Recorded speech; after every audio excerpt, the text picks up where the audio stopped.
Hey, so tonight we're going to talk about something that really makes you appreciate the comfy couch you're on and the quiet hum of your modern life. We're going to step back, way back, into the grim, gaslit corridors of Victorian England, and peer into a world where mental illness wasn't understood, it was feared, locked away, and often brutalized. Imagine a place where your very thoughts could condemn you, where a bad mood or a fit of melancholy could be your ticket to a living hell. We're going to explore why life was utterly terrifying inside the Victorian asylums. This isn't just history, it's a visceral journey into the loss of self, the stripping of dignity, and the chilling reality of what happened when sanity slipped, or was simply perceived to slip. Prepare yourself, because this isn't a story for the faint of heart. Alright, find that cozy spot, maybe grab a warm drink, and let's go back to a time when madness was a cage. You wake one morning, perhaps with a lingering melancholy, a slight tremor in your hands, or a mind that simply races too fast too often to find peace. You might have argued with your spouse or neglected your duties, or perhaps you just stared blankly at a wall for too long. In our world, you might reach out to a therapist, maybe a doctor, talk about feelings, consider medication, find support. But this isn't our world. This is the Victorian era, and your perceived deviation, however subtle, has been noted. The whispers begin hushed, laden with shame and fear. Your family, perhaps well-meaning but utterly terrified of social ruin, sees not a person in distress, but a problem, a stain on their reputation, a burden. They seek counsel not from a specialist in mental health as we know it, but from a general practitioner, an alienist, if you're fortunate, or simply a local doctor whose understanding of the mind is rudimentary at best, steeped in the prevailing theories of phrenology, moral deficiency, or even uterine wandering. You recall the day with a sickening clarity. It starts subtly, a quiet conversation between your family members that stops abruptly when you enter the room. The glances are furtive, filled with a mixture of pity, fear, and a strange, almost clinical detachment. You feel it in your bones, a cold dread that something is coming, something you cannot name or fight. Then the doctor arrives. He's a man of stern countenance, his suit dark and imposing, his eyes assessing, not kind. He asks you questions not about your feelings or your thoughts in any meaningful way, but about your habits, your sleep, your appetite, your recent behavior. He watches your hands, your eyes, how you sit. You try to answer truthfully to explain the turmoil within, but your words feel hollow, inadequate, perhaps even twisted by his perception. You try to articulate the storm in your head, the sadness that clings like a shroud, the sudden bursts of anger or despair, but he only scribbles in a small notebook, his quill scratching an ominous rhythm. He doesn't listen to understand, he listens to confirm. He is looking for symptoms, for evidence to support a preordained conclusion. The examination is brief, clinical, and deeply dehumanizing. He might check your pulse, look at your tongue, but there's no real attempt to connect, to empathize. You feel like an object under a microscope, your very essence being dissected and judged. The silence in the room is deafening, punctuated only by his breathing and the rustle of his papers. Your family stands by, their faces a mask of strained composure, their silence complicit. You realize, with a sudden gut-wrenching lurch, that they are not there to protect you, but to witness your condemnation. The doctor finishes, closes his notebook with a decisive snap, and speaks in low tones to your family, his back to you. You catch fragments: melancholia, hysteria, delusions, moral treatment, for her own good. Each word is a hammer blow, shattering your sense of reality, of safety. Then comes the pronouncement, delivered with a detached professionalism that chills you to the bone.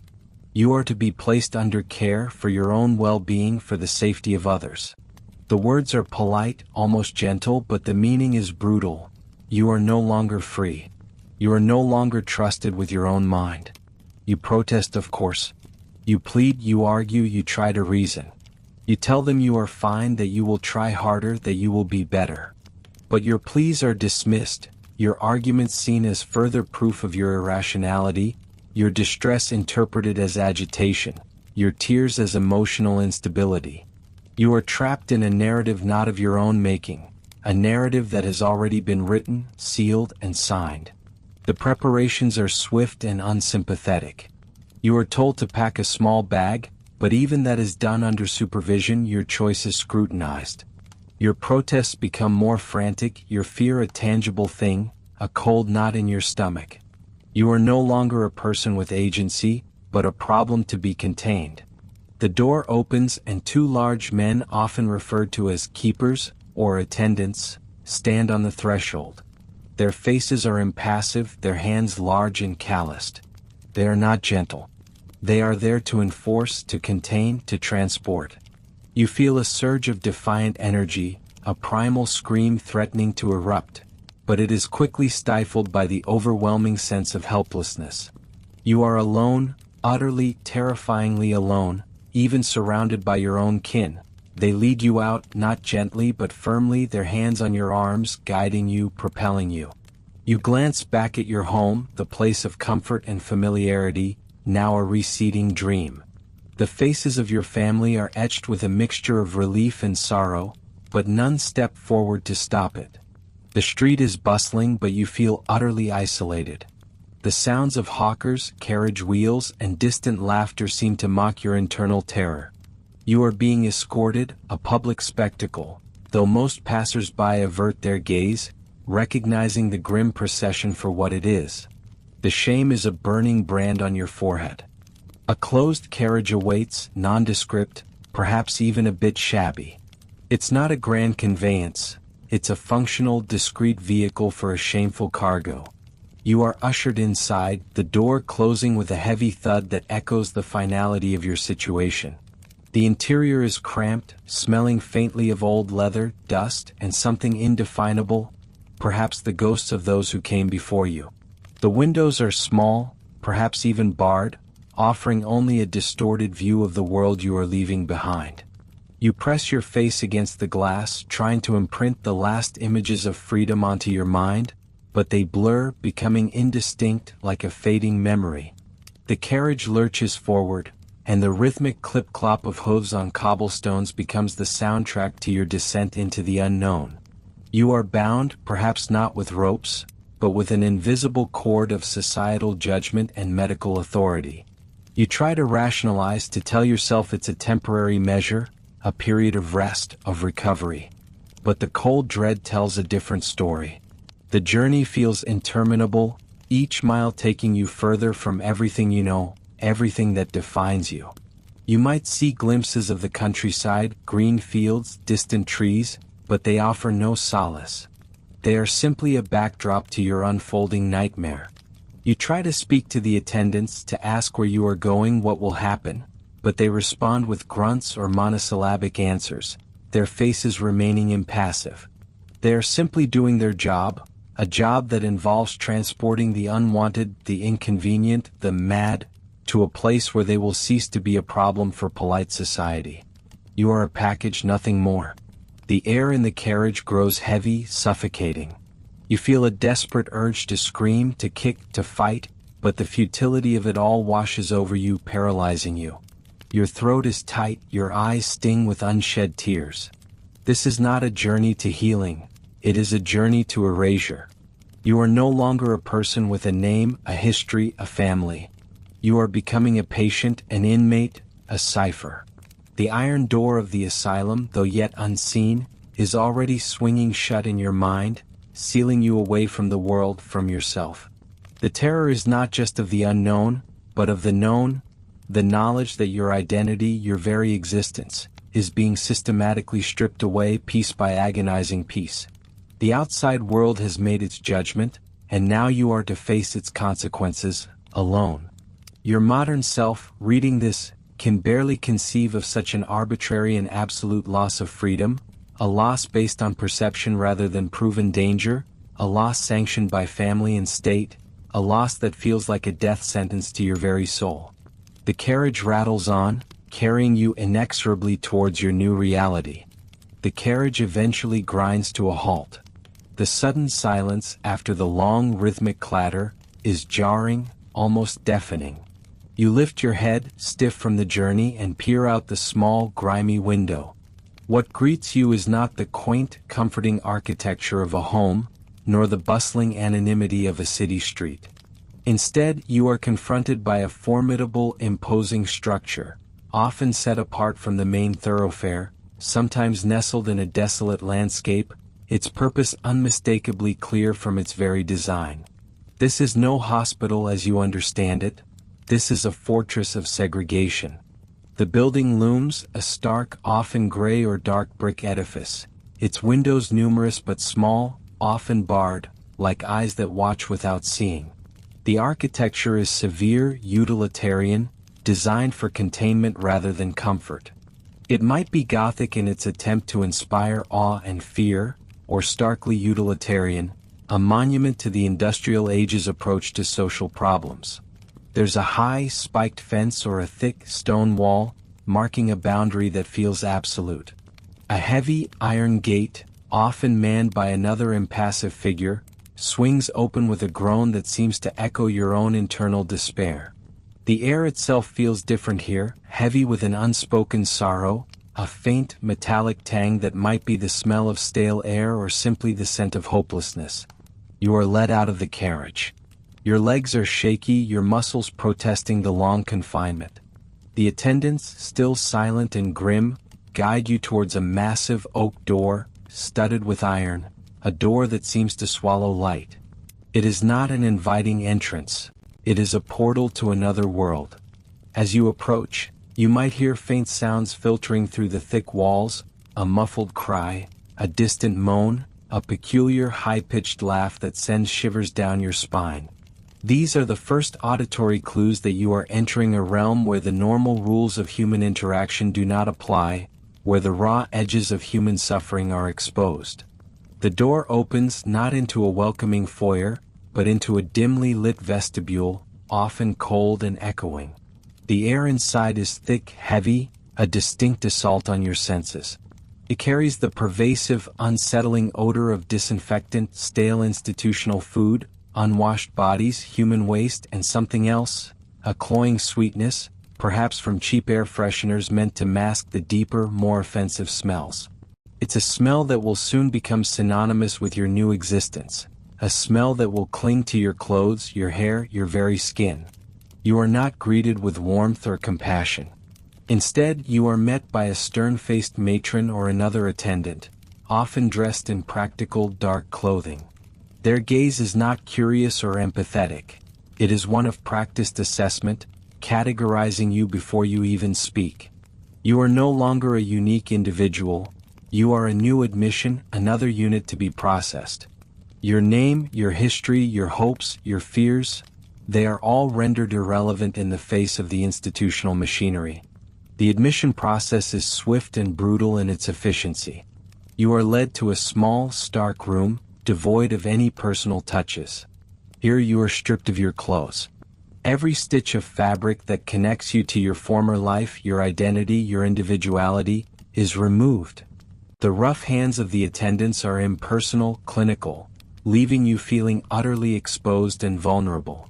You are given a coarse, ill-fitting institutional gown or uniform, often made of scratchy wool or rough cotton, designed for durability and ease of washing, not for comfort or dignity. It feels alien against your skin, a uniform that erases your past and declares your new status. Your personal belongings are meticulously catalogued and taken away. The small bag you packed, the trinkets that held sentimental value, the letters, the photographs, all are removed, stored away, or deemed unsuitable for the asylum environment. You are left with nothing but the clothes on your back, the rough gown, and the terrifying emptiness of your new reality. This act of stripping away your personal possessions is more than just a procedural step. It is a symbolic severing of ties, a deliberate act of dehumanization. Your identity, once expressed through your attire, your adornments, your personal effects, is now subsumed into the anonymity of the institution. Then comes the physical examination. It's not a gentle, reassuring checkup. It's a perfunctory, often humiliating inspection, sometimes conducted by a doctor, sometimes by an attendant, with little regard for your modesty or comfort. They look for external signs of disease, for marks, for anything that might inform their diagnosis, or simply their management of you. You are poked, prodded, measured, weighed. Your body, once your own, is now public property, an object of scrutiny and control.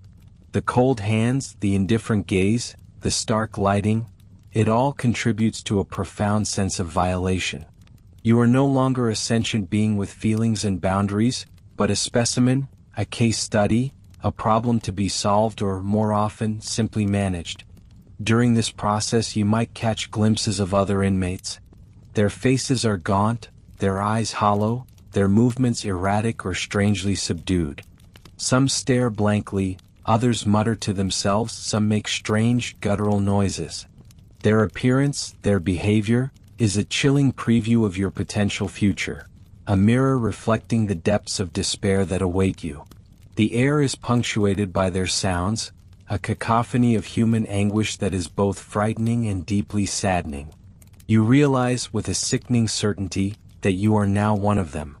The final step of admission is often the most profound, the assignment to a ward. This is not a choice, it is a decree. You are led down long, echoing corridors, the footsteps of the attendant reverberating ominously. The walls are bare, often painted a drab, institutional color, gray, pale green, or off-white, peeling in places, bearing the scars of countless lives lived and lost within these confines. The air grows colder, the sounds of the asylum more pronounced. You pass heavy, locked doors, hearing muffled noises from behind them, the cries and moans of unseen residents. Each door feels like a barrier, a further step into an inescapable labyrinth. When you finally arrive at your assigned ward, it is a shock to your system. The space is often large, sparsely furnished, and overwhelmingly communal. There are rows of hard beds, often without mattresses or with thin, straw-filled paillasses, covered by coarse blankets. There is little to no privacy. The ward is populated by dozens of other patients, a diverse collection of humanity, all stripped of their individuality, all lumped together under the broad, unscientific umbrella of insanity. Some sit slumped in chairs, staring into space. Others pace restlessly, muttering. Some are engaged in strange, repetitive movements.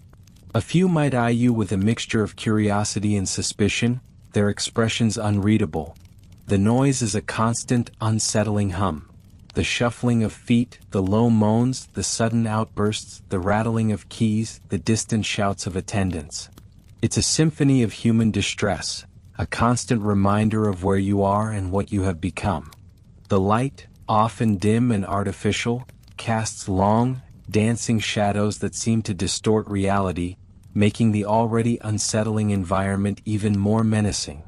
You are shown your bed, a small hard space that is now your entire world. There are no personal touches, no comforts, no privacy. This is where you will sleep, eat, and exist, surrounded by strangers, enveloped by the palpable despair that saturates every corner of the room. As the attendant leaves, locking the heavy door behind them with a clanging finality, you are left standing in the midst of this new, terrifying reality. The silence of your own thoughts is now replaced by the overwhelming din of the asylum. You are no longer you in any meaningful sense. You are a patient, an inmate, a number. Your past has been severed, your future is grim, and your present is a horrifying tableau of confinement, dehumanization, and the raw, unfiltered suffering of others. You look around, your heart pounding, a cold sweat breaking out on your skin. This is the gateway to the abyss, and you have just stepped through. The heavy iron door has clanged shut behind you, sealing your fate, and the true terror has only just begun. Your modern self, accustomed to individual rights and personal space, would find this complete obliteration of identity unthinkable, a true nightmare. Environment a living nightmare, a tangible cage for the mind and body. You stand in the ward, the stark reality of your new home pressing in on you from all sides. The physical environment of the Victorian Asylum was not designed for healing, comfort, or even basic human dignity. It was conceived as a mechanism of control, a monument to the prevailing belief that the insane needed to be isolated, contained, and managed, often through architectural force. As you look around, you begin to understand that the very bricks and mortar of this place are conspiring against your spirit. The walls, often painted a drab institutional gray or a sickly pale green, are thick and unyielding. They are scarred with the marks of countless lives, scratches, fading stains, areas where the plaster has crumbled away to reveal the rough brick beneath. There are no cheerful patterns, no vibrant colors, no art to soothe the eye or stimulate the mind. The bareness is oppressive, a visual representation of the emptiness that begins to fill your soul. You might trace a finger along a cold, damp patch, feeling the chill seep into your skin, a physical manifestation of the emotional coldness that permeates the entire structure. The air itself feels heavy, stagnant, as if the very walls absorb and hold the despair of generations of forgotten souls. The windows, though numerous, are small and set high, often crisscrossed with heavy iron bars. They offer only tantalizing, distorted glimpses of the outside world, a sliver of gray sky, the top branches of a distant tree, sometimes the fleeting shadow of a bird. These views are not meant to inspire hope or connection. They are designed to remind you of what you have lost, to emphasize your confinement. You find yourself straining to catch these glimpses, these tiny fragments of freedom, even as they serve only to deepen the ache in your chest. The light that filters through is often weak, casting long, unsettling shadows that dance and shift, transforming mundane objects into menacing shapes in the periphery of your vision. Even on a bright day, the wards remain perpetually dim, as if the sun itself dares not fully penetrate these walls of misery. The floors are typically stone, tile, or rough wood, worn smooth by countless shuffling feet. They are cold underfoot, even through the thin, worn slippers you might be given. Every step you take echoes, amplifying the sounds of the asylum, contributing to the pervasive sense of unease. The absence of rugs or carpets, while practical for hygiene, strips the space of any warmth or softness, leaving it feeling hard, unyielding, and utterly inhospitable.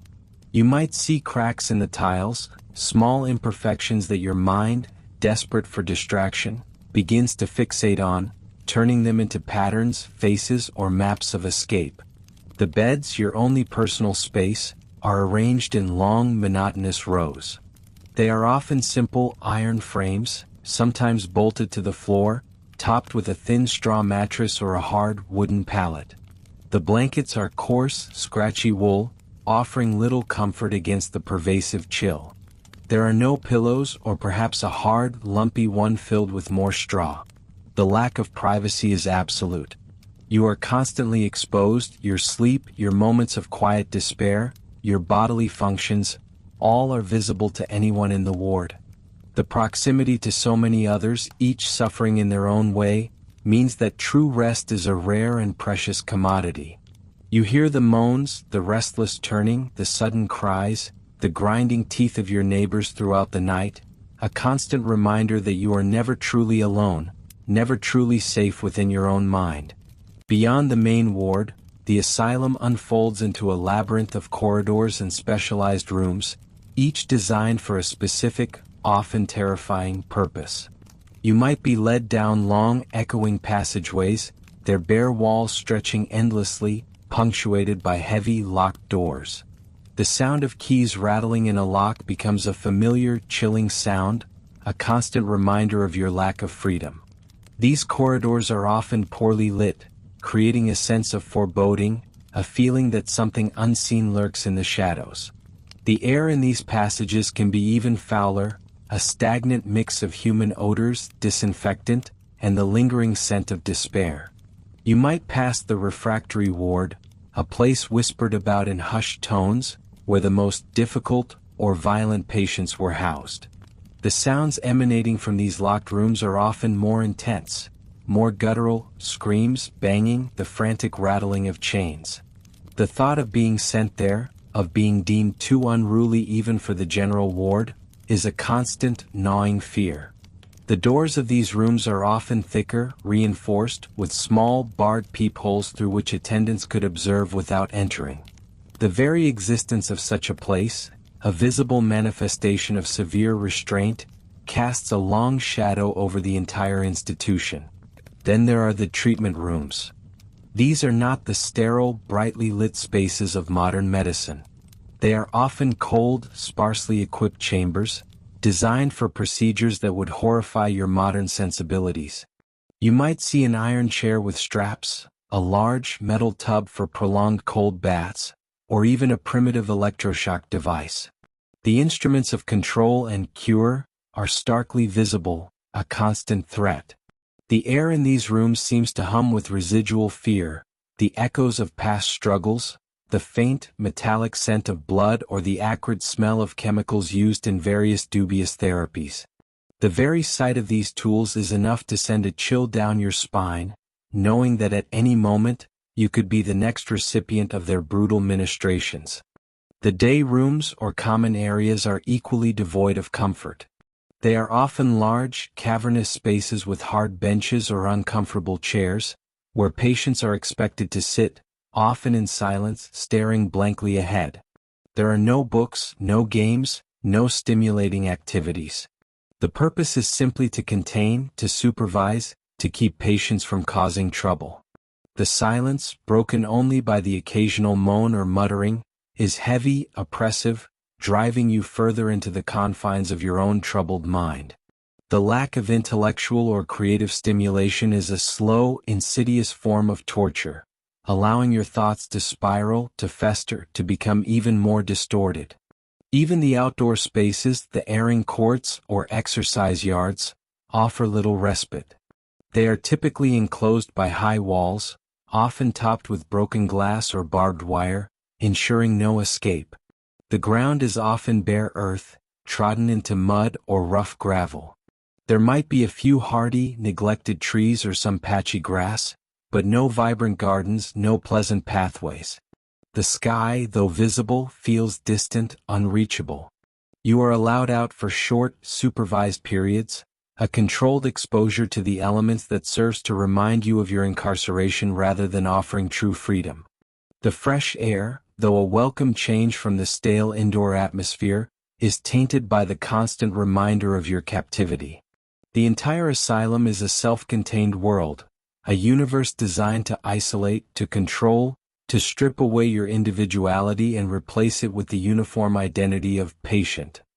Every architectural detail, from the thick walls to the barred windows, from the hard floors to the locked doors, serves a single overarching purpose: to ensure that once you are inside, you remain inside both physically and mentally.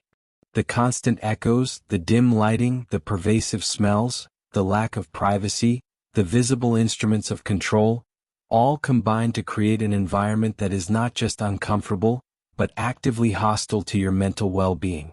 It is an architecture of despair, meticulously crafted to break the spirit, to enforce conformity, and to ensure that the terrifying reality of your confinement is never, for a single moment, forgotten. Your modern self, used to light, space, and personal choice, would find this oppressive, inescapable that you awaken, not to the gentle chime of an alarm or the soft glow of morning light, but to the jarring clang of a bell, or perhaps the harsh shout of an attendant. The rough blankets are pulled back, and you are immediately plunged into the rigid, unyielding schedule of asylum life. There is no easing into the day, no quiet moment for reflection, no personal choice. From the moment you stir, your day is dictated by the institution, a relentless, dehumanizing cycle designed to control and suppress, rather than to heal or nurture. This crushing monotony, this utter lack of agency, is a profound and insidious form of terror, slowly eroding your sense of self, blurring the lines between days, weeks, and months. The first act of the day is often the morning ablutions. You are herded, along with dozens of other patients, to a communal washing area. There is no privacy here. Cold water, often drawn from a communal tap, is your only option. You might be given a scratchy, communal rag, or perhaps expected to use your hands. The soap, if provided, is harsh and utilitarian. The entire process is rushed, supervised, and deeply humiliating. You are exposed, vulnerable, surrounded by others in various states of undress and distress. The smell of unwashed bodies, stale water, and cheap soap hangs heavy in the air. The lack of proper hygiene, coupled with the communal nature of it all, is a constant reminder of your degraded status. You long for the simple dignity of a private wash, a warm bath, the familiar scent of your own soap, but those comforts are a distant, impossible dream. Breakfast follows, a meager, unappetizing affair. You are ushered into a large, often noisy dining hall, where you sit on hard benches at long, communal tables. The food is typically gruel, weak tea, stale bread, or some other bland, poorly prepared sustenance. It's designed to fill stomachs, not to nourish bodies or delight palates.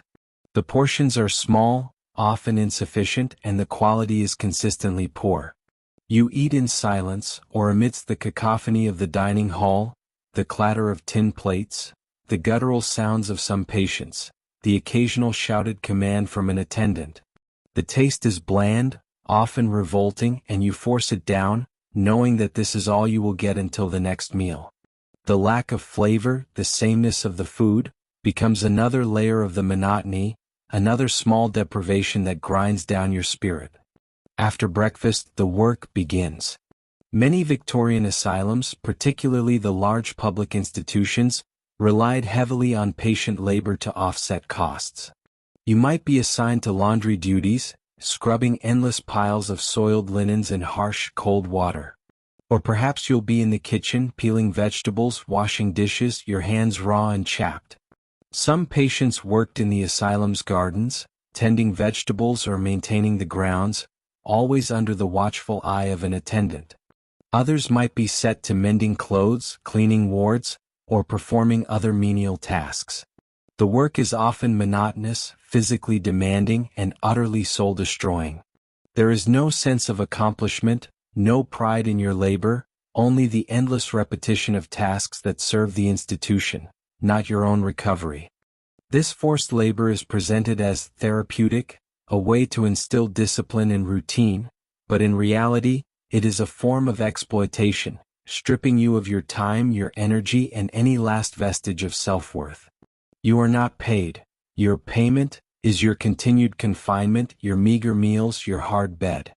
The work fills the long hours, preventing idleness, but it also prevents any meaningful engagement, any opportunity for personal growth or mental stimulation. Your hands might ache, your back might throb, your mind might wander into darker corners, but the work continues, day after day, week after week. The rhythmic, mindless nature of the tasks becomes a metaphor for your life here, a continuous, unproductive cycle from which there seems no escape. The afternoons are often a continuation of the morning's routine, or perhaps a period of enforced rest in the day room. This rest is not restorative. You are expected to sit, often in silence, on hard benches, staring blankly ahead. There are no books, no games, no stimulating conversation. Any attempt to engage in independent thought or activity might be met with a sharp reprimand from an attendant. The silence is heavy, punctuated by the occasional moan, mutter, or outburst from a fellow patient. Your mind, starved of external stimulation, begins to turn inward, replaying anxieties, fixating on fears, or simply drifting into a hazy, dreamlike state. The hours stretch endlessly, each minute a tiny drop in a vast ocean of boredom and despair. This forced idleness, this stripping away of intellectual engagement, is a profound cruelty, allowing your mental state to deteriorate further rather than improving. Lunch is a repeat of breakfast, more bland food, more communal silence or noise, more forced consumption. The routine is so rigid, so predictable, that the passage of time begins to blur. Days bleed into one another, weeks become indistinct. You lose track of the date, the season, sometimes even the year. Your memory of the outside world, of your former life, begins to fade, replaced by the omnipresent reality of the asylum. This loss of temporal awareness is deeply disorienting, further isolating you from the world you once knew, trapping you in an eternal present of misery. Evenings offer little reprieve. After another meager meal, you are often confined to your ward. There are no social activities, no entertainment, no opportunity for genuine interaction. You might watch the shadows lengthen, listen to the increasingly restless sounds of the other patients, or simply lie on your hard bed, staring at the ceiling. The gas lamps, if present, cast a dim, flickering light, creating an atmosphere of perpetual gloom. The conversations, if any, are fragmented, often nonsensical, or filled with the same repetitive grievances that echo through the ward. Bedtime is early, enforced with the same harsh efficiency as every other part of the day. You are herded back to your bed, expected to lie down and sleep, regardless of your state of mind. The ward lights are dimmed or extinguished, plunging the room into near darkness, broken only by the faint glow of a distant nightlight or the moonlight filtering through barred windows. Sleep, however, is often elusive. The hard bed, the cold, the constant sounds of the asylum, the moans, the cries, the shuffling, the rattling of keys, the snores of your neighbors, all conspire to keep you awake. Your mind, left alone in the darkness, races with anxieties, fears, and the crushing weight of your confinement. You might lie there for hours, listening to the sounds of human suffering, feeling the cold seep into your bones, yearning for an escape that never comes. The lack of privacy is absolute, extending even into the most intimate moments. Bodily functions are often communal, supervised, and devoid of dignity. You are never truly alone, never truly allowed to be yourself. This constant surveillance, this complete absence of personal space, is a relentless assault on your autonomy, leaving you feeling exposed, vulnerable, and utterly dehumanized. You lose the ability to distinguish between your inner self and your outer persona, as there is no space for an inner self to thrive. The monotony of misery creates a profound psychological toll. Your spirit, once vibrant, begins to wither. Your mind, once active, becomes dulled, sluggish, or conversely hypervigilant and paranoid. The constant repetition, the lack of stimulation, the absence of hope, it all works to break you down, to strip away your individuality, to mold you into a compliant, passive inmate. You become a cog in the institutional machine, your life reduced to a series of enforced routines, your identity subsumed by the label of mad. The terrifying reality is that this routine isn't just about control. It's about erasing who you once were, making you forget that there was ever a life beyond these walls, a life where choice and dignity were not just concepts, but lived realities. Your modern self, with its carefully curated routines and personal freedoms, would find this endless, unchanging cycle of dehumanizing tasks and enforced idleness a truly soul-crushing existence, a slow, agonizing death of the spirit.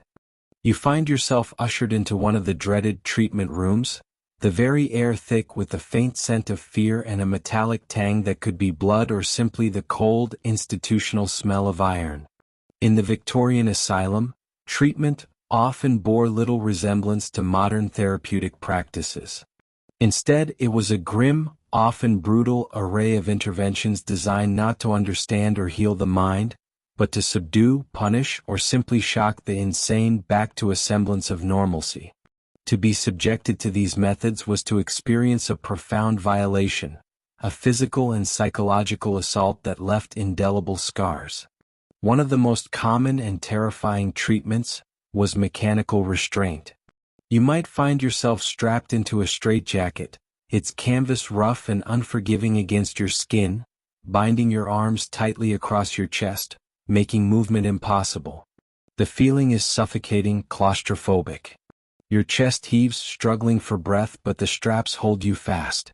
Your muscles ache with the strain of fighting against the unyielding fabric, a futile struggle that only serves to exhaust you. You might be left in this state for hours or even days, unable to feed yourself, unable to relieve yourself with dignity, utterly dependent on the attendants. The humiliation is profound, the loss of control absolute. You are reduced to a helpless, bound creature, your humanity stripped away. The constant pressure, the restricted breathing, the inability to scratch an itch or adjust an uncomfortable position drives you to the brink of madness, ironically, a madness born of the cure. Beyond the straitjacket there were other forms of restraint. You might be confined to a restraint chair, an imposing wooden or iron contraption with heavy leather straps that secure your wrists, ankles, and torso. You are immobile, unable to move a limb, your body rigid and exposed. The chair might be placed in a secluded corner, or even in the middle of a ward, a public spectacle of your perceived madness.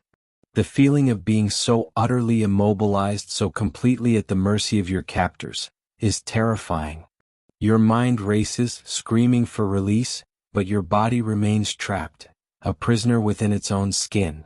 The silence, broken only by your own ragged breathing and the distant sounds of the asylum, amplifies your terror. Then there were the solitary confinement cells. These were small, bare rooms, often windowless, with thick, padded walls or simply cold, stone ones. You are thrust inside, the heavy door clanging shut, plunging you into darkness or a dim, oppressive light. The silence is absolute, broken only by the frantic pounding of your own heart. There is nothing to see, nothing to hear, nothing to do. This sensory deprivation is a form of psychological torture, designed to break your spirit, to force compliance. Your mind, desperate for stimulation, begins to create its own reality, hallucinations, distorted thoughts, echoes of your fears. The hours stretch into an eternity, each minute a slow, agonizing descent into the abyss of your own consciousness. You might scream, you might beg, you might beat against the padded walls until your hands are raw, but there is no one to hear, no one to respond. You are truly alone, utterly forgotten, a prisoner of your own mind and the cold indifference of the institution. Physical cures were equally barbaric. The cold bath therapy, for instance, was a common practice. You are stripped naked and plunged into a large metal tub filled with icy water, sometimes for extended periods. The shock to your system is immediate and profound. Your breath catches, your body convulses uncontrollably, your teeth chatter. The cold seeps into your bones, numbing your extremities, threatening to send you into hypothermia. Attendants often hold you down, ensuring you cannot escape, their faces impassive as you shiver and plead. This was believed to calm agitated patients or shock them back to sanity. In reality, it was a brutal, terrifying ordeal that left you shivering, disoriented, and deeply traumatized. The feeling of the icy water closing around you, the inability to escape, the helplessness in the face of such a deliberate assault on your body, it is a memory that will haunt you long after the physical chill has subsided. Other treatments involved purging the body, based on ancient humoral theories. You might be subjected to emetics to induce vomiting, or purgatives to induce violent diarrhea. The taste of the vile concoctions is sickening, the effects immediate and debilitating. Your body cramps, your stomach heaves, and you are left weak, dehydrated, and utterly miserable. This was believed to cleanse the body of impurities, or toxins, that were thought to cause mental illness. In reality, it merely added physical suffering to your already fragile mental state, further eroding your strength and dignity. The loss of control over your own bodily functions, the public nature of the resulting illness, is deeply humiliating. Even more invasive was bloodletting, a practice that persisted well into the Victorian era. A doctor might cut a vein or apply leeches to your skin, believing that removing excess blood would balance your humors and alleviate your madness. You watch, horrified, as your own vital fluid drains away, leaving you feeling faint, weak, and utterly vulnerable. The sight of your own blood, the feeling of your life force ebbing, is profoundly disturbing. You are left with the lingering fear that your body is being systematically drained, not for healing but for some obscure and proven theory. As the century progressed, more modern, but equally terrifying methods emerged. Early forms of electrotherapy, though rudimentary compared to modern ECT, were sometimes employed. You might be strapped to a chair, electrodes applied to your head, and a jolt of electricity sent through your brain. The experience is terrifying, disorienting, and often causes convulsions, leaving you with a pounding headache, confusion, and a profound sense of violation. The idea that electricity, a powerful and mysterious force, could be used to fix your mind is both fascinating and horrifying, a testament to the desperate and often misguided attempts to control the uncontrollable. The memory of the sudden shock, the loss of consciousness, the violent spasms, it is a trauma that lingers, making you dread any future visit to the treatment room. Beyond these specific interventions, there was the constant threat of chemical restraint. Opium, laudanum, chloral hydrate, and other sedatives were often administered freely, not to treat but to control. You might feel a sudden drowsiness, a heavy fog descending upon your mind, dulling your senses, robbing you of your thoughts, your clarity. You become sluggish, unresponsive, a shadow of your former self. This chemical subjugation is insidious, slowly erasing your personality, turning you into a compliant, inert figure. You crave lucidity, you fight against the haze, but the drugs are powerful and your will is slowly eroded. The terrifying realization is that they are not trying to cure you, but merely to make you manageable, to silence your distress, to erase your individuality. The environment of these treatment rooms themselves adds to the terror. They are often cold, sparsely furnished, with stark lighting that casts harsh shadows.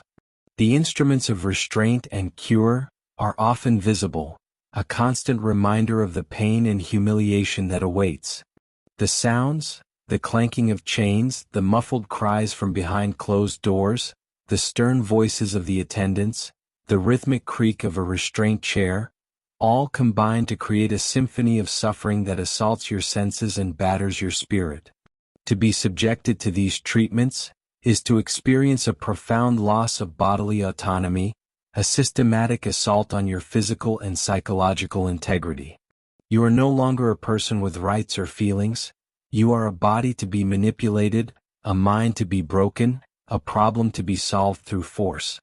The terror is not just in the physical pain, but in the complete helplessness, the knowledge that you are utterly at the mercy of others with no recourse, no escape. Your modern self, accustomed to informed consent, patient rights, and evidence-based medicine, would find these brutal, dehumanizing treatments a true horror show, a testament to humanity's capacity for cruelty when faced with misunderstanding and fear.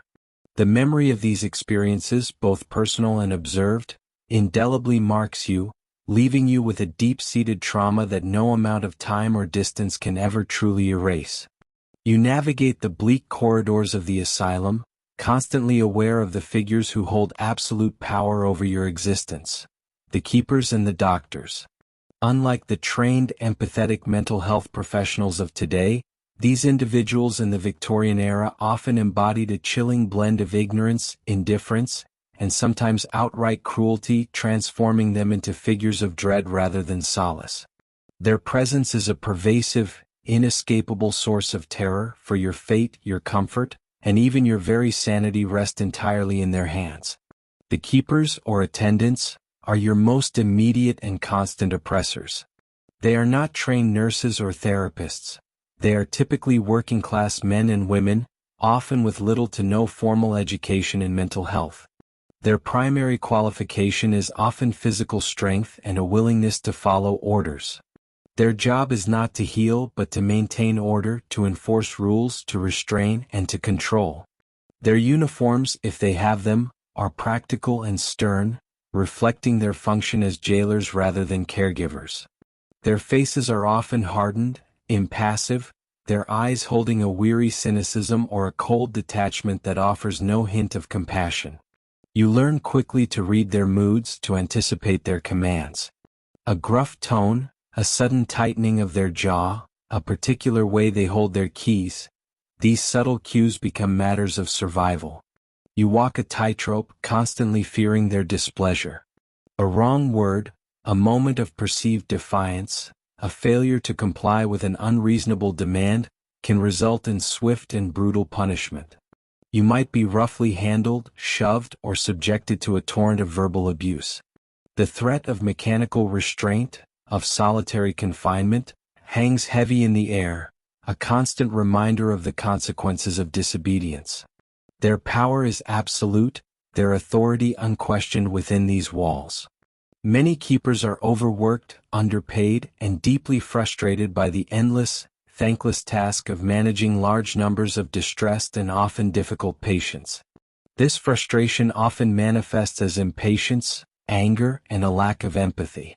You might witness them lashing out at other patients, their voices rising in harsh shouts, their hands becoming instruments of force. You see the fear in the eyes of others and you feel it in your own gut. The casual brutality, the dehumanizing language, the dismissive gestures. These are not isolated incidents but a pervasive aspect of daily life. They refer to you and your fellow inmates not by name, but by labels: lunatic, madman, hysteric, idiot, stripping away your individuality and reinforcing your degraded status. Some keepers, perhaps a rare few, might show a flicker of kindness, a moment of quiet understanding. But these moments are fleeting, quickly overshadowed by the overwhelming atmosphere of control and surveillance. You learn not to trust, not to hope for compassion, for to do so is to invite disappointment and sometimes further exploitation. You are constantly on guard, your senses heightened, anticipating the next command, the next threat, the next act of indifference. The terror of the keepers lies not just in their potential for violence, but in their complete and utter control over your daily existence, their ability to make your life a living hell with a mere word or gesture. Above the keepers, yet often equally detached, are the doctors, the alienists, or superintendents. These men, and they were almost exclusively men, were the ultimate arbiters of your fate. Their understanding of mental illness was rudimentary, often based on flawed theories, moral judgments, and a profound lack of scientific insight. They might believe that madness was caused by sin, by a weak will, by a physical imbalance, or even by masturbation. Their diagnoses were often vague, their treatments speculative and often harmful, as you've already experienced. When a doctor enters the ward, there is a palpable shift in the atmosphere. The keepers become more attentive, the patients more subdued, their eyes darting nervously. The doctor moves through the ward with an air of authority, often accompanied by a retinue of junior staff or students, making rounds like a lord inspecting his domain. He asks questions sometimes to you directly, but often to the keepers about your behavior, your compliance, your progress. His questions are often rhetorical, designed to confirm his existing prejudices, rather than to genuinely understand your internal world. You try to articulate your thoughts, your feelings, your desperate plea for release, but your words are filtered through his preconceived notions of madness. Your reasoned arguments are dismissed as delusions, your distress as agitation, your attempts at self-expression as symptoms. He observes you with a clinical detachment, his gaze assessing, not empathetic. He might tap his chin, scribble in a notebook, or issue a terse command to a keeper regarding your regimen, perhaps an increase in sedatives, a period of restraint, or a cold bath. His decisions are absolute, his authority unquestioned. He holds the key to your freedom, but he rarely seems to listen to anything that might challenge his diagnosis. The terrifying aspect of the doctor's role is his perceived infallibility. He is the scientific authority, the arbiter of sanity. His word is law and there is no appeal. Your family, if they visit, will defer to his judgment, trusting his expertise, however flawed it may be. He dictates your diet, your medications, your activities, your very liberty. You are a case study, a collection of symptoms, not a person with a complex inner life. The lack of genuine understanding, the profound chasm between your experience and his interpretation, is a source of deep despair. You realize that you are trapped, not just by the walls of the asylum, but by the intellectual limitations and biases of the very people charged with your care. The doctors also oversee the more invasive treatments. It is their order that sends you to the restraint chair, to the cold bath, to receive the bitter draught of laudanum. They might not perform every act themselves, but they sanction it, they legitimize it. Their detached approval allows the system of control and punishment to flourish. You learn to dread their visits, for they often precede a new, unpleasant intervention, a further tightening of the institutional screw. The power imbalance is absolute. You, the patient, have no voice, no rights, no agency. You are entirely dependent on the whims, the theories, and the often callous decisions of the keepers and doctors. They are the gatekeepers to your freedom, and they hold the keys with an iron grip. The terror of their control, their indifference, and their often misguided interventions permeates every aspect of your life within the asylum. You live in a constant state of fear, not just of your own internal demons, but of the very people who are supposed to be your saviors, but who often prove to be your tormentors. Your modern self, accustomed to patient advocacy, mental health literacy, and a system striving for therapeutic relationships, would find this oppressive power dynamic, where care is indistinguishable from control, a truly horrifying and unjust reality. You are never truly alone within the asylum. Even in your moments of deepest despair, of silent contemplation on your hard bed, the sounds and sights of your fellow inmates are a constant, inescapable presence. This cacophony of madness, the raw, unfiltered manifestation of human suffering, is a terrifying aspect of asylum life, for it forces you to confront the very real possibility of your own dissent, and the chilling lack of distinction between your struggles and theirs. The sounds are the most immediate assault on your senses. The ward is a symphony of distress, a relentless hum of human anguish that penetrates every corner of your mind. There are the low, guttural moans that seem to emanate from the very depths of despair, rising and falling like a mournful tide. You hear repetitive, nonsensical mutterings, voices engaged in arguments with unseen entities, or reciting endless streams of disconnected words. Some patients hum or sing tunelessly, their voices cracked and off-key, creating a discordant background against the pervasive gloom. Then there are the sudden, jarring outbursts, a piercing scream that rends the air, a fit of uncontrollable laughter that borders on hysteria, a violent curse hurled at an invisible tormentor. These explosions of sound are unpredictable, shattering any fragile peace you might find, keeping you constantly on edge. You hear the shuffling of restless feet, the creak of beds as someone tosses and turns, the occasional thud of a body against a wall, or the clatter of a tin plate. The sounds of crying, soft and desperate, or loud and inconsolable, are a constant reminder of the pervasive sorrow that blankets the institution. Even in the dead of night, the asylum never truly sleeps. The sounds shift, becoming more subdued, more haunting, but never entirely ceasing.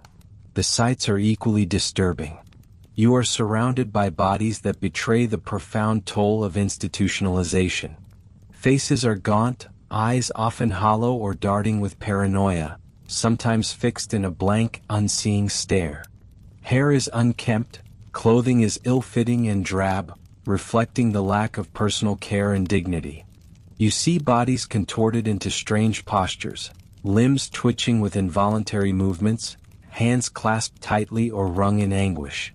Some patients pace endlessly, a repetitive, almost trance-like motion that speaks of an inner torment.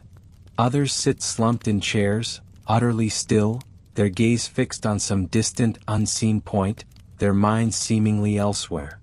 The behaviors you witness are varied and often profoundly unsettling. You see patients talking animatedly to themselves, gesturing to empty spaces, responding to unseen voices. Some engage in repetitive rituals, tapping, rocking, or rubbing their hands together, a desperate attempt to find order in the chaos of their minds. You might observe moments of aggression, sudden pushes or shoves, arguments that escalate into physical altercations, quickly quelled by the heavy-handed intervention of attendants. You also see moments of profound withdrawal, individuals huddled in corners, their faces buried in their hands, trying to disappear from the overwhelming reality. The lack of distinction between different forms of mental illness is a terrifying aspect. In the Victorian Asylum, all forms of madness, were often lumped together. The melancholic, the epileptic, the delusional, the severely depressed, the intellectually disabled, the elderly with dementia, the emotionally distraught, even those deemed morally insane, all were housed together, often in the same wards. This means you are exposed to the full spectrum of human suffering, from quiet despair to violent mania, from profound confusion to terrifying hallucinations. There is no quiet corner for those who need peace, no specialized care for those with specific needs. Everyone is simply mad, and therefore, everyone is treated with the same broad, often inappropriate interventions. This constant exposure to extreme distress takes a profound toll on your own fragile mental state. You witness the suffering of others, their cries, their struggles, their moments of utter breakdown, and it mirrors your own deepest fears. You see the reflection of your own potential future, the possibility of losing even more of yourself, of succumbing to the overwhelming chaos. The line between your own sanity and the madness around you begins to blur. Are their delusions truly so different from your own anxieties? Are their strange behaviors merely an external manifestation of the turmoil you feel within? This constant proximity to severe mental illness can be deeply disorienting, making it harder to hold on to your own sense of self, your own grip on reality. The lack of genuine human connection among the patients is also a source of deep sadness and fear. While you are surrounded by people, you are profoundly alone. Communication is often difficult, fragmented, or impossible. Those who are capable of coherent thought might be too withdrawn, too fearful, or too consumed by their own torment to truly connect. The commonality of suffering does not necessarily breed solidarity.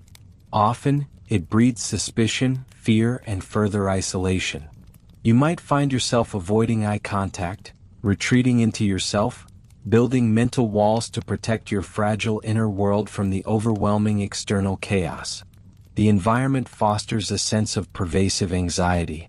You are constantly on guard, anticipating the next outburst, the next intervention by an attendant, the next alarming behavior from a fellow inmate. There is no sense of safety, no predictable calm. The air is thick with tension, with unspoken fears, with the raw energy of hundreds of suffering minds confined within an oppressive space. Even sleep offers little escape, as the sounds permeate your dreams, and the faces of the distressed haunt your subconscious. The cacophony of madness is a relentless assault on your senses, your emotions, and your very identity. It forces you to confront the raw, unvarnished reality of what it means to be deemed insane in this era.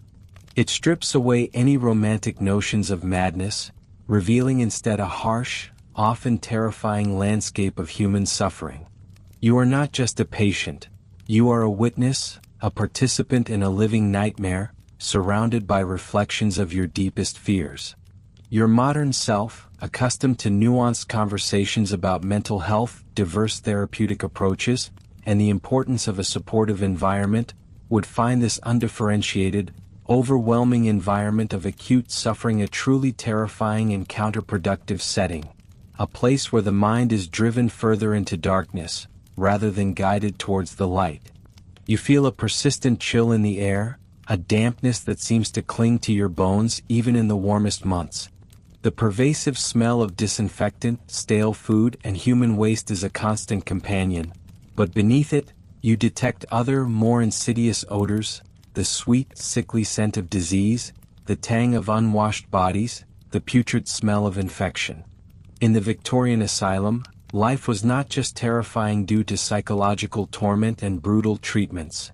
It was also a battle against rampant physical illness, poor hygiene, and profound neglect, turning the institution into a breeding ground for suffering and death. The food, as you've already experienced, is meager and nutritionally inadequate.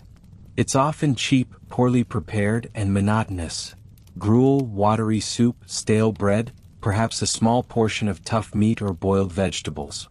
There is little fresh produce, little variety, and often insufficient calories to sustain a healthy body, let alone a mind struggling with illness. You eat not for pleasure or nourishment, but out of desperate necessity. The taste is bland, often nauseating, and the portions are strictly controlled. You learn to eat quickly, to hoard any small edible scrap, for hunger is a constant companion. This chronic malnutrition weakens your body, dulls your mind, and makes you far more susceptible to illness. Your immune system, already compromised by stress and despair, is further eroded by the lack of proper sustenance. Hygiene is a constant, losing battle. The communal washing facilities offer little more than cold water and harsh soap, often shared.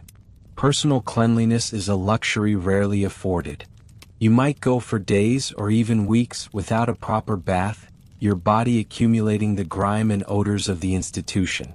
Your clothes, the coarse institutional uniform, are often worn and rarely washed with sufficient frequency or care.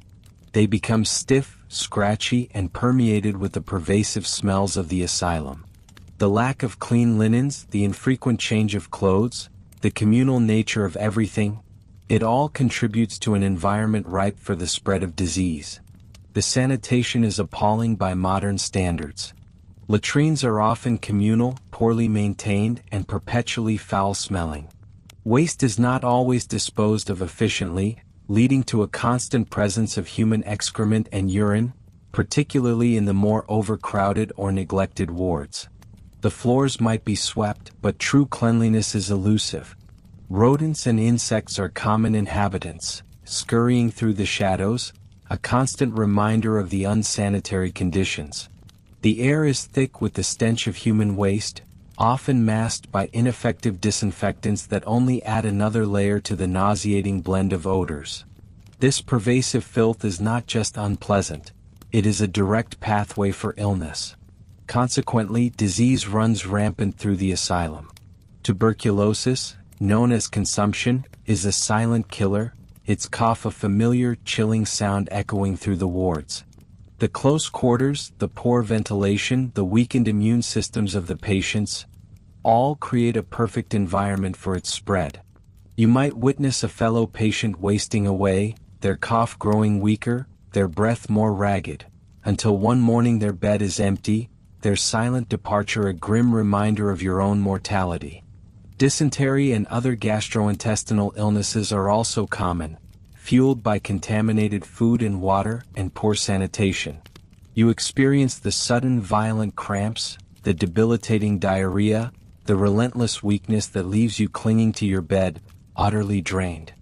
The public nature of these illnesses, the lack of privacy even in your most vulnerable moments, adds another layer of humiliation to the physical suffering.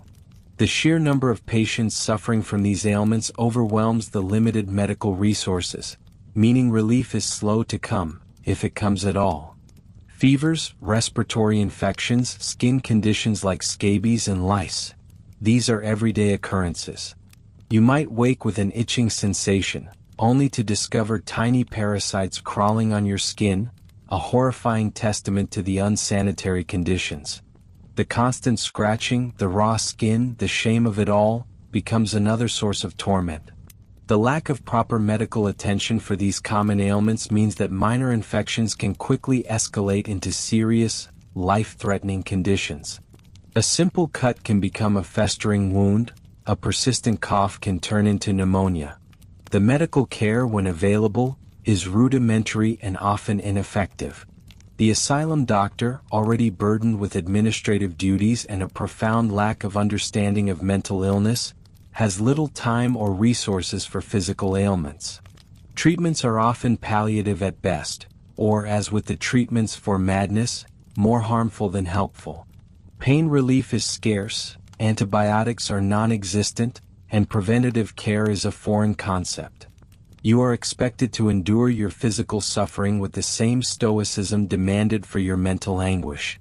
The neglect is not always malicious, but it is pervasive. It stems from overcrowding, understaffing, and a general indifference to the well-being of the insane. Patients might lie in their own filth for hours, their calls for assistance ignored. Wounds might go untended, infections unchecked. The elderly and infirm are particularly vulnerable, often left to languish, their bodies deteriorating in the harsh environment. The lack of individual attention means that subtle changes in health, early signs of serious illness, are often missed until it is too late. The constant threat of physical illness adds another layer of terror to your asylum experience. You are not only battling your own mind and the oppressive system, you are also battling invisible enemies, bacteria, viruses, parasites, that thrive in this environment of neglect.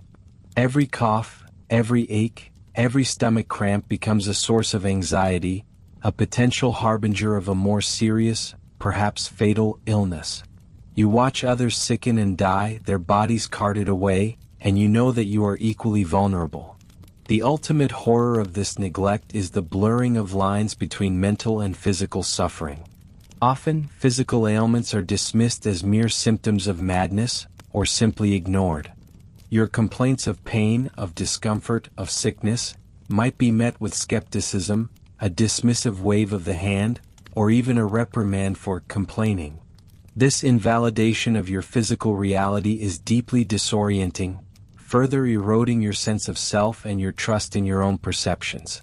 You are left to suffer in silence, your body slowly deteriorating, while your mind struggles to comprehend the injustice and the profound indifference.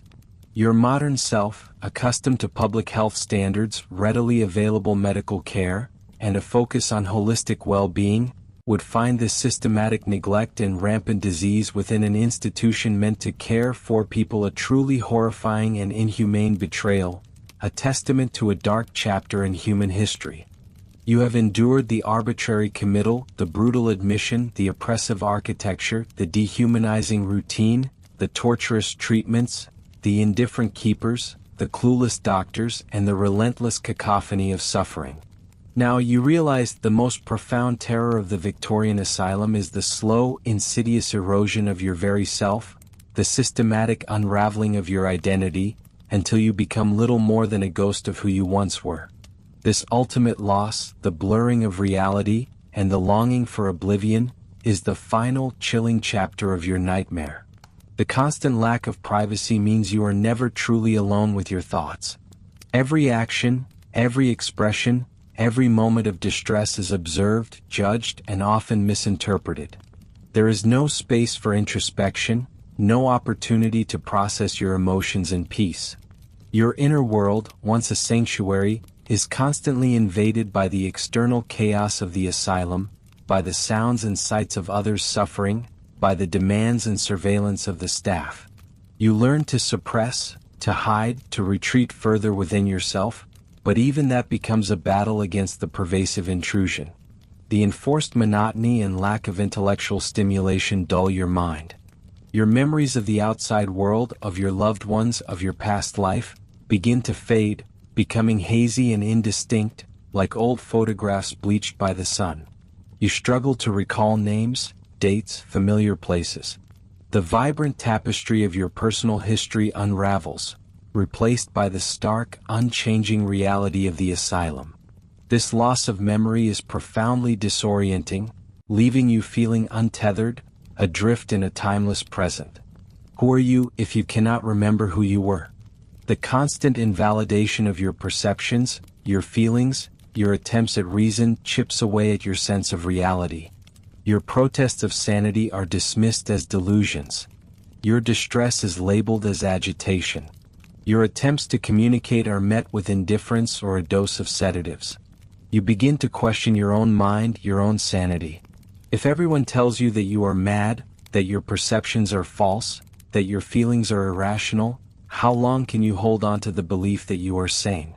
The asylum becomes a funhouse mirror, reflecting back a distorted image of yourself, until you can no longer recognize the original.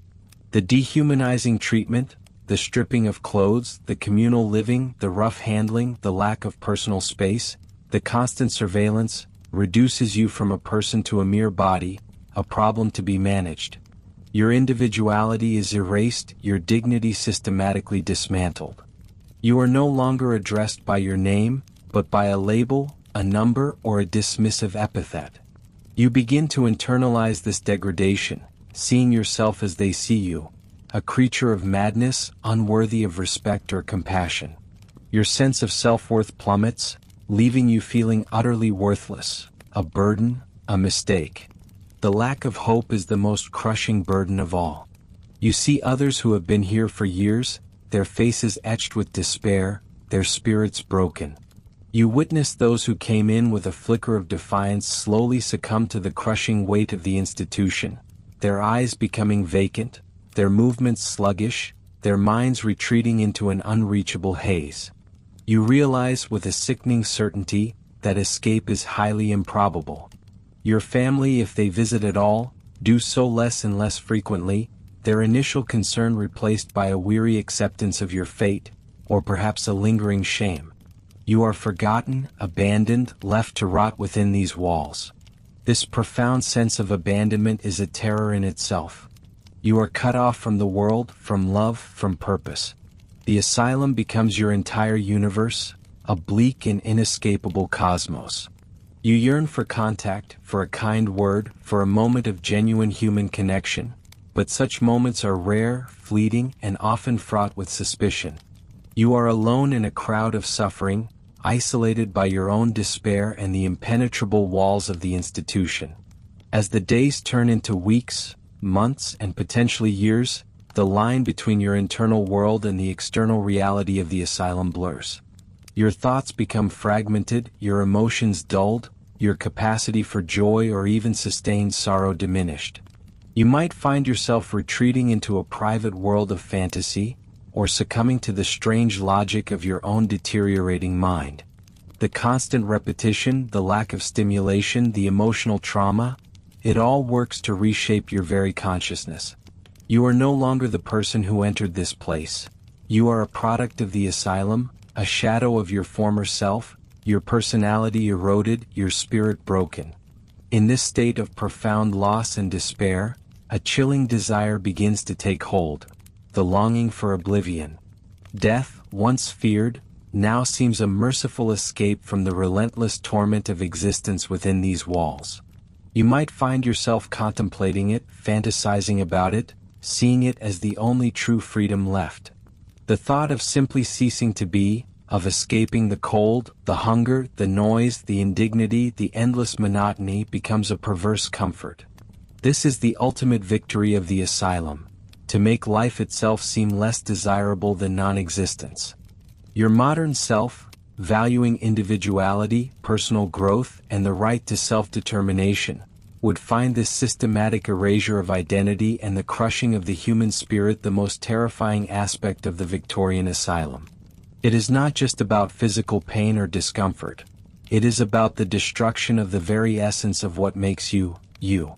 The Victorian asylum was not a place of healing, but often a graveyard of the soul, where hope withered, identity dissolved, and the terrifying embrace of oblivion became the only true solace. And so we leave the grim, echoing corridors of the Victorian asylum. Take a moment, feel the solidity of your modern world around you, the comfort of your own space, the freedom to choose your thoughts, your actions, your very identity. The journey we've taken through those dark institutions reveals not just a history of misunderstanding and cruelty, but a profound testament to the fragility of the human mind and the devastating impact of its systematic suppression. The terror wasn't just in the chains or the cold baths, it was in the slow, agonizing loss of self, the stripping of dignity, the relentless erosion of hope, and the chilling realization that once inside, you might never truly escape, not even in death. It's a stark reminder of how far we've come, and a solemn warning of what happens when fear triumphs over understanding, when compassion is replaced by containment. Let the echoes of those forgotten souls serve as a quiet prompt to cherish the freedoms and the knowledge we possess today.